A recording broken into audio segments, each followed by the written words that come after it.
ريبر عبدالله اوجلان پازده سباتا سال 1999 به کمپلوی کناف نتویی آهات دیل گرتن. جوی روژه و آنگو اف 2 سال زیده ترن. ريبر آبو دیگرتیگاه ایمرالیه ده دبن شرد عمر جن هری گران تیرا گرتن. لگل تجریدا گران تو آگاهیج ريبر آبو ناین گرتن. سرلیدانین پاریزر و مالباتان انج بو هفدی تنجی بیبر سفتین هشتن. دایکن شهیدان این باجاری قامشلو دست نیشان کرن کو اگر ريبر آبو آزاد نبه جواک جی آزاد نابه.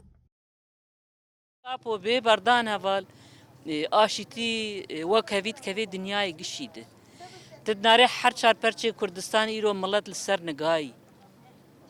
يعني اب ملت رونانه هذا الحياة سروك ما آزاد نبي واب ملت السر بيابي بلا دولة عالمي باز زانبن ما مساجا خواك جنداي وديسان دقينن وانا لازم سروك ما امنابي جن هفدي تنجي لازم بيرزگار کرن زنداني دركبي دایکن شهیدان تکس کرن کو اویج بوش کاندنا تجریده هر دم لسر پیان بن او آزادی ريبر آبو مسوگر بکنه.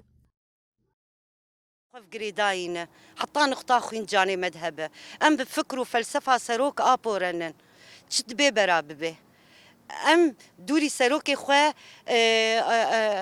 ام ما ازات يا خو نستندي حتى انا وافقا سازي وكومينه ما تشيبونه بخوينا شهيد ما وافقا شهيد مدانين هما ازات يا خو ما نستندي جبر سروك ما زنداني دي ام حمود زنداني ده نبيره ام هيفين جو اف حقوق الانسان محامي التفدى رابن يعني رابن بأف دجمنة نظام التركي تدعوه في ملتي كردك بس ام في تشتي فين بكن كما دولة ولاتي نطوي ناشتغلن برا بيشتغلن برا بيجن ام يعني بالطيارة مسير تيمة بتفجيراتها تيمة يعني دي بس والله بس ويعني هما تشد بيجي برا ببي اما امي هين شهيده جدين وام زاروك خوني بتشوك اما الزندكين جو ببن خورت امي الوجه في دجمني امي بسكنين برویا حقوقی آسرنه جباب داوی کرنا تجریدا لدجی ريبر عبدالله اوجلان سری لکومیته پیشی گرتنا لاشکنجه سپیتی دا برویا حقوقی 100 ساله جی سپیتی خواست کل دروی برنامه خواه سردانی برنگه کی لزگین سردانا ایمرالیه بکه و خواست کو سردانین مالبات و پاریزران انج بو هفدیتنی ورن قبول کرن.